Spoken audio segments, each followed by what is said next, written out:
People a minute. Okay, so I've had a few difficult books until now in the day, Tehillim, Mishlei, but Ruth, the book of Ruth, is a wonderfully simple book to follow the main story. So, the book of Ruth, in a nutshell, many of us know the story, tells the tale of Elimelech, who is a leader among the Jews. He lives in Beit Yehuda. There's a famine. He goes to Moab, where there is food. Either this is sinful, or we're not exactly told why, but for whatever reason, he dies, as do his two children, his two sons, Machlon and Kilion, who had married two Moabite women, Ruth and Orpah. When after these tragedies, so Naomi, who's the wife of Elimelech, decides that she wants to return to her homeland.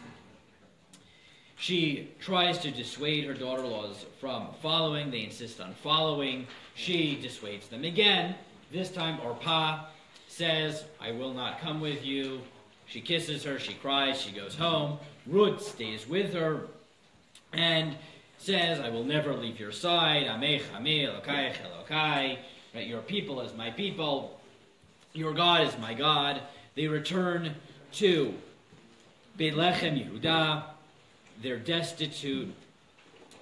They don't have any hope, as Naomi had said. She has no children. She has no money. Who's going to marry this Moabite woman who's returning to Israel? When she comes back to Israel, she tells everyone, says, "Is this Naomi?" She says, "No, don't call me Naomi. My life is embittered." Naomi presumably means something like pleasant from Naim. My life is bitter, so call me Mara. In the meantime, as luck would have it, Ruth goes to collect the sheaves. One of the gifts to the poor is that the poor are allowed to collect sort of the sheaves that fall as people are in the field during the harvest. She collects it. She lucks out. She goes to the field of Boaz. Boaz is a wealthy relative. He realizes who she is. He showers her with gifts, by which he means you're allowed to collect as much as you want. He tells his workers, leave extra sheaves for her. She returns home. Naomi realizes this is an opportunity. She says, "Thank God, this is all going to be great." She says, "Go back to Boaz. Sneak in the middle of the night during the harvest season, and all, dressed in your finery." She goes in the middle of the night. He wakes up, says, "Who are you?" And instead of lying or just saying, "What does it matter?" she says, "I am Ruth." And he says, your kindness is great. You know what? I would like to marry you and redeem you, but I need to ask first. There's one closer relative who can redeem you, who can marry you, to carry on the name of your husband, following not exactly Yibum, but Geulah. This notion that when a person dies without children, so a relative will redeem their legacy by marrying their wife, taking their land. Let me ask this other relative. He finds the other relative the next day. The relative is anonymous. Literally, that's his name, Ploni Almoni, which is anonymous. And he says, "This is the story. Do you want the land?" He says, "Sure, I'll redeem the land." He says, "Okay, but this woman comes with it." He says, "I'm out." So Boaz says, "Okay, fine." Says to the court that he's assembled, "I am going to take over." They say, "Great." He marries her, takes the land. They have a child. Everyone says, "This is wonderful." Naomi now has a child, and that child becomes the ancestor of David HaMelech, and the story ends. It's a beautiful, short, simple story. There's a lot that can be said about this story, but I want to focus on one point because we only have 25 minutes. So, who wrote the book? Let's start with who wrote the book. So the book, according to the Gemara, number 1, was written by Shmuel. Shmuel katav sifro v'shoftim v'Ruth. He wrote 3 books. His own book, Shmuel, Shoftim, which is the book of Judges, and Ruth. Now, why do Chazal think that he wrote it? So it's simple. He wrote Shoftim, and the opening verse of Ruth is, if you look at number 3, Vayhi bimei Shvot HaShoftim, that this book as well happens in the time of the Judges. If you go back to your bookmark, we're here, light green, okay? Or if you look at the back, you'll see we're parallel to the book of Judges. Right? This is really simple, okay? Parallel to the book of Judges. So if Shmuel is the prophet after the period of the Judges, who writes Judges, so then he writes Ruth also. But that statement is actually much more important, because for those of you who are here with Shoftim, or anyone who's learned Shoftim, Shoftim is a horribly depressing book. It is a story of nightmare after nightmare. The Jews sin, the Jews worship idols, God has to send enemies, he saves, they do tshuva, he saves them, there's peace for a little bit, they sin again, this goes on, and on, and on, and by the end of the book you get all the worst stories. There's gang rape and civil war, and mass idolatry. It's a terrible, terrible book. It's really, really depressing. People are evil. Ruth,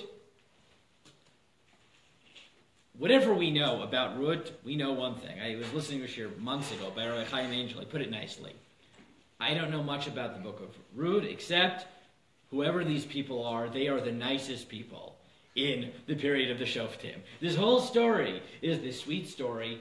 Sure, we assume that Elimelech and Machlon and Kilion sinned in some way. Maybe they abandoned the Jews during famine. But the Navi doesn't tell you they did anything wrong. They went to Moab and they died. We don't hear they did anything wrong. Ruth and Orpah tell Naomi, we want to come for you even though it's hard. Here's Naomi, she's all altruistic. No, don't come with me. It's going to be too difficult. I don't have any children for you. She goes back. They go to Boaz. Boaz says, here's free food. He tells his workers, please, why don't you give her extra food? Then Naomi comes, Ruth sneaks in the middle of the night.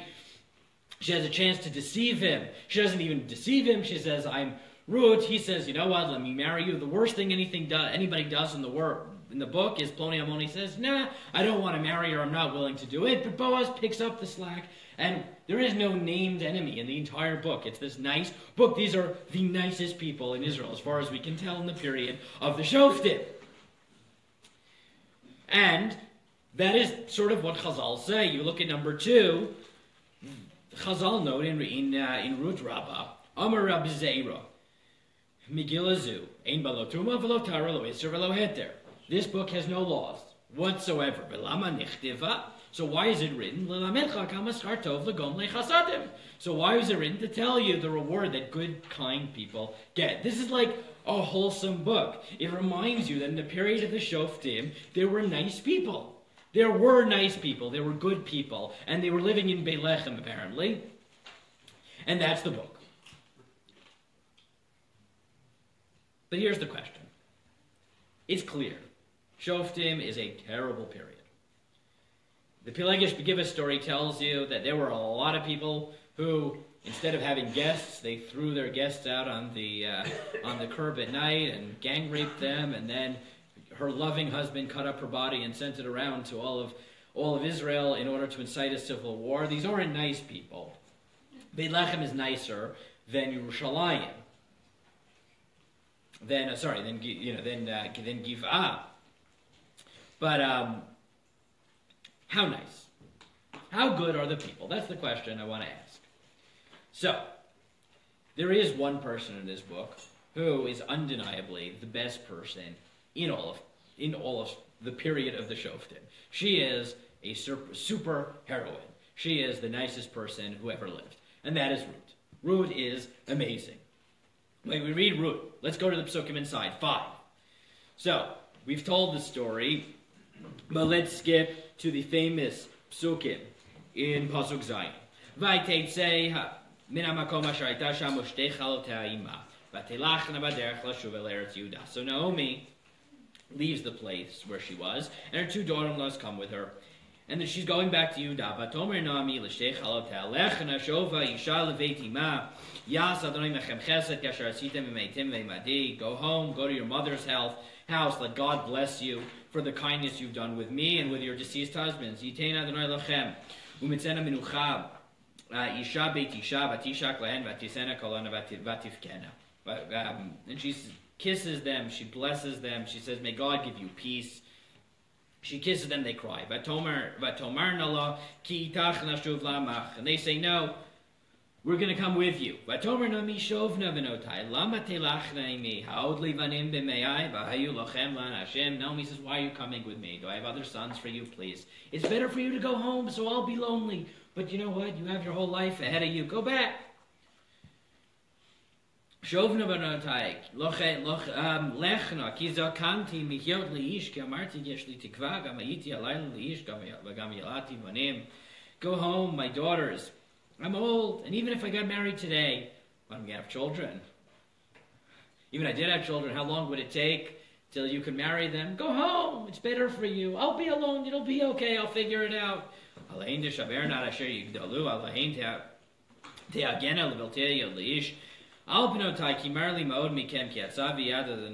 to wait till the suns go up? You're going to be chained. This is the source of the word agunah. You're going to be chained till the suns go up. Go home. Go home, have a good life. And Orpah says, you know what? I was really good. I tried. But, she's right. She's right. She's not even that selfish. She's right. What does she have in Beit Yehuda? So she goes home. But Ruth, against it all, stays. Vatomer, and she says, Vatomer hine, shavi imdech alama ve'alav shuvi acharei imtech. Vatomer Ruth al tifki vi lo azveich lo shuv me'acharayich kil al sher telchi elech basher talini alin amecha mi ve'lohayich elokai elohayich Elohai. She said, don't, stop. You're not going to succeed. I'm coming with you no matter what. She says the famous words, where you go, I go. Where you sleep, I sleep. Your nation is my nation. Your God, my God. Basher tamut yamut. And where you die, I'll die. Right? The implication is, I don't know what I'm going for. I may die. You're right. You're impoverished. Who am I going to marry? It may be just me and you to the end, but I will die with you if that's what it takes. V'sham ekaver, and I'll be buried with you. Ko yaseh Hashem li v'chol yosif ki hamavet yafrid beini uveinech. Let God do whatever He wants, but only death will separate me from you. Ruth is a superhero. She is amazing. She is selfless. So there's clearly a superhero in the book. There's two other nice people in the book. Naomi and Boaz. But there are two very different ways of reading those characters. So let me give you two visions of how Ruth plays out. One vision of Ruth is that there are three superheroes in this story. Three ethical superheroes. Ruth, Naomi, and Boaz. And here's how that story goes. Ruth, we've already said, she's amazing. Boaz, let's go to Naomi first. Naomi is alone. She's alone in this world. She has two amazing daughter-in-laws who say, we'll come with you no matter what, doesn't matter. And she says, no, don't think about me. Go home. Go back. Build your own life. You've been amazing, but I'll suffer it alone. She plans on returning destitute and alone to Beit Lechem. She doesn't know what's going to happen, but she doesn't care. She has her daughter-in-law's best interest at heart. It's only kicking and screaming that she allows Ruth to come with her. If it was up to her, Ruth would go and have a beautiful life in Moab. She is totally selfless. Ruth is selfless. Naomi's selfless. Ruth is just a bit more, she is just a bit more stubborn, so she wins. But they're both amazing people. Boaz, incredible. Just incredible. Here is this Moabite woman. She's questionable. She comes from a foreign nation who historically are always at war with the Jewish people, and he overlooks that. He says, I've heard what you've done to my relatives, and wow, you are amazing. Here, I'm going to give you extra food. I don't know you anything, but I'm going to give you extra food. And I'm going to do it b'chavod. I'm not even going to tell you I'm doing it. I'm going to get my workers to leave extra food, and you're going to think that this is normal, that every pauper who comes begging at my door leaves with a wealth of food. You're not even going to realize that I told the workers to leave you extra food. And you know what? You want to marry me? I know that it's a questionable thing to do. I know that guy Ploni Almoni doesn't want to do it because, as he said, who knows what it'll do to his legacy, but I don't care. You're a righteous woman. I'm going to marry you, and I'm going to redeem the land, and together we are going to maintain the legacy of your husband, and we're going to take care of your mother-in-law. And the story ends, and these three amazing people bring about the birth of David, which is eventually the birth of Mashiach. This is a book of three ethical superheroes in the darkest age of Jewish history, in the age of the Shoftim. That's one way of reading the book. And it could be right. I'm going to leave you two equally possible options. One way of reading the book is what I just said. This is the book of three ethical superheroes. Or it's a book of one superhero or superheroine and two heroes. No one's going to say that Boaz and Naomi are bad people. Right? You know what else is going on in Shoftim. They're good people compared to everybody else. But are they as good as Ruth? So here's the question. Let's take each of them in turn. Naomi. She insists that her daughter-in-laws go home because she says it's better for you in Moab. That could be totally altruistic. But there's another possibility. Why else might she be telling Ruth and Orpah to go home? Bring down her social Yeah. It's an embarrassment. It's an embarrassment. Her daughter, her sons, intermarried with the enemy. Her sons were punished. Elimelech was punished. She's going to return, and all she's going to have to show for her time abroad is two Moabites. How do I know that that's possible? Because who in the book felt that way? Ploni Almoni. Ploni Almoni said, I can't marry her. I can't marry a Moabite woman. What's it going to do to my legacy? So maybe Naomi isn't altruistic. She doesn't want two Moabite daughter-in-laws coming back with her. And is Naomi really altruistic? Well, let's follow the rest of the story.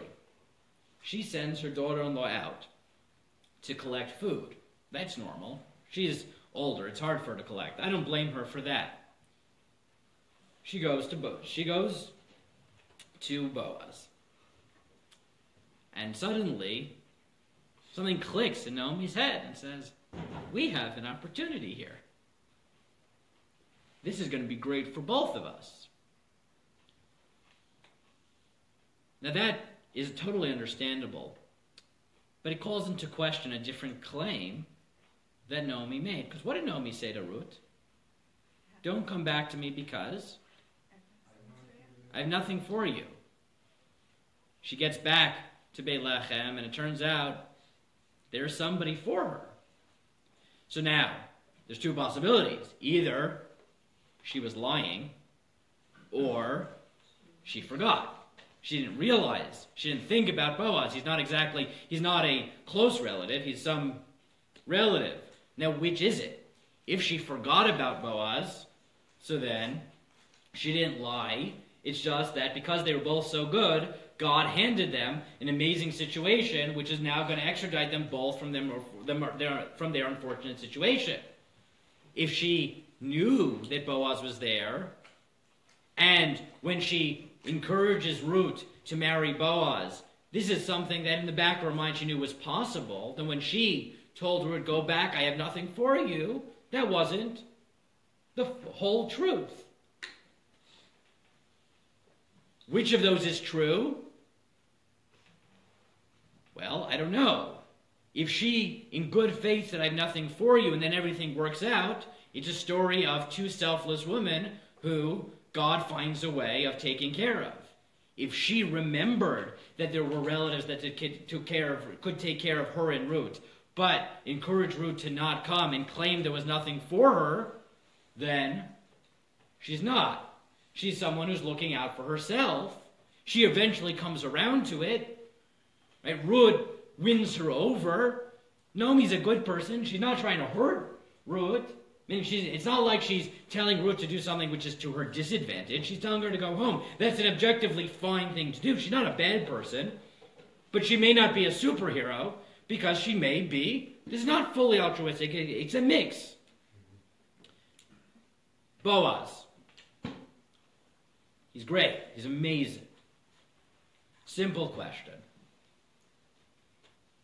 If your relative came to you and you were a wealthy political force and you had a lot of money and a lot of clout and your relative came to you as a pauper at your door,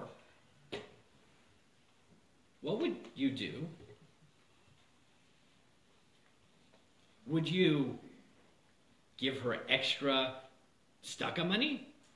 Would you tell your workers, slip her a few extra dollars without her realizing? Or would you invite her into your estate and give her a place to live and give her food? And how many months did this go on for? 3 months, the whole harvest season. So, Don Mikra asked this question. Boaz is nice. He's giving her extra food. He's clearly nice. But how nice is he? Now the Midrash asked this question. Look at 8. Midrash says, Limadtecha Torah derech eretz. The Torah teaches you proper conduct. When do a mitzvah, do it with a happy heart.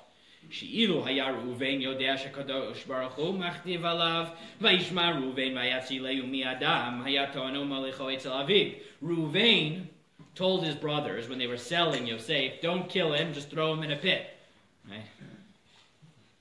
If he'd realized that the Torah would praise him for saving Yosef from death, and would say that he said throw him in a pit because he planned to come back. He really did. He was a good person. He would have gone the whole way. He would have saved Yosef at that moment. He is good, but he could have been better. And if Boaz had known that God would praise him for giving his poor relative some parched grain, he would have given her meat. I mean, the Midrash picks up on the fact that it sounds really nice. Could have been nicer to your relative, you know. And this, I think, is the fundamental question you have to ask in Ruth. Ruth is a superhero. Beit Lechem is the city of people who are clearly nicer than everybody else in Israel in the period of the Shoftim. But is this the story of 3 superheroes, or the story of 1 superhero, and 2 good people who are also looking out for their own interests? Is Naomi selfless, or is Naomi trying to rebuild her life without the stigma of 2 Moabite daughter-in-laws? Is Boaz there to take care of Ruth, or does he also at the beginning need to be won over by the convictions of Ruth before he really comes round? Now what's the, as they would say, l'may nafkamina, what's the difference? As Chazal say, the story is here to teach you the power of kindness in a terrible period. If this is a story of 1 superheroine and 2 good people, so that means what exists in Israel during the period of Shoftim? A lot of bad people and some people. And there's 1 really nice person. And you know where she's from? Moab. She's from Moab. And the book comes to tell you that sometimes, if we want to change our ways, sometimes we're just bad. And you know what? Goodness can be found elsewhere. She's a superhero. The Jews ranged from the horrible people in Shoftim to Naomi and Boaz, who were, If this is the story of superheroes, so then no, The message of Ruth is that there's a little bit of kindness, even in the darkest of times, amongst the Jews, and that kindness combined with other kindness can bring Mashiach. It's not just Ruth. There was always good people in the Jewish. Don't ever think that we need to look elsewhere. We can bring the best of the outside in, but we're just as good as them. It's hard to tell, because Ruth is undeniably amazing. Naomi and Boaz are nice and good. But whether or not they're looking out for themselves also, whether they're as altruistic as Ruth, is quite a difference in terms of how you view this book, in terms of where is the kindness primarily coming from in this dark period of the Shoftim. What leads to the redemption of the Jewish people from the darkness of Shoftim to the light of David and Mashiach? And that's the question I'll leave you with, because both reads are plausible. I'm not going to come down hard on one side. It's Rabbi Chaim Angel has a few articles on this, where he calls it, I believe, something like root in a sea, right? The righteous root in a sea of ambiguity, right? That's really the question here, right? Boaz and Naomi are ambiguous figures. You can either read them as superheroes also or not. You don't know. Ruth is clearly the super heroine of the book. But as Chazal say, in the end of the day, what does the book teach you? The power of kindness, either from within or from without. So that's the book of Ruth. Just to make, since we have 3 minutes, to make one last point, because the other thing that I think is critical, and when going through Ruth, is to realize the power of names. I'll say this very quickly, but one of the themes of the book is that being willing to do the right thing isn't just the right thing to do. You'll be remembered for it. And you see that simply by the use of names in the book.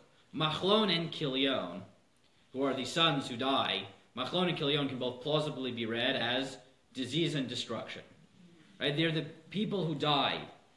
And because they did something wrong, as Chazal understand, they abandoned the Jewish people, their names are negative. Ploni Almoni, who's not a bad guy, he's just not willing to step at the plate. Because why? He's afraid he's going to tarnish his legacy. What does the book do to him? It eliminates his legacy. He becomes, you were worried about your legacy, so you don't want to do the right thing. Your reward is, you will forever be anonymous. Naomi, because she participated in whatever with Elimelech, she goes from being Naomi to being Mara. And as she comes round at the end of the book, if that's how you understand it, she comes back to Naomi, because now God has saved her, because she's been involved in the kindness. So the message of the book isn't just the importance of kindness. It's that in the end of the day, that will pay off. If you make these calculated decisions because you think it'll be better for you, instead of making the right decision, you won't be remembered for it. If you want to be remembered, do the right thing. And in the end of the day, that's what you'll be remembered for. You'll be remembered for being Ruth. You'll be remembered for being the ancestor of David HaMelech. And as Chazal say, you will remember Matan Schara Shel Gomle Chasadim. And we move on to, what is the next book? Eicha. Happy? Sad. Okay. We'll be starting Eicha momentarily. There are sheets on the back table.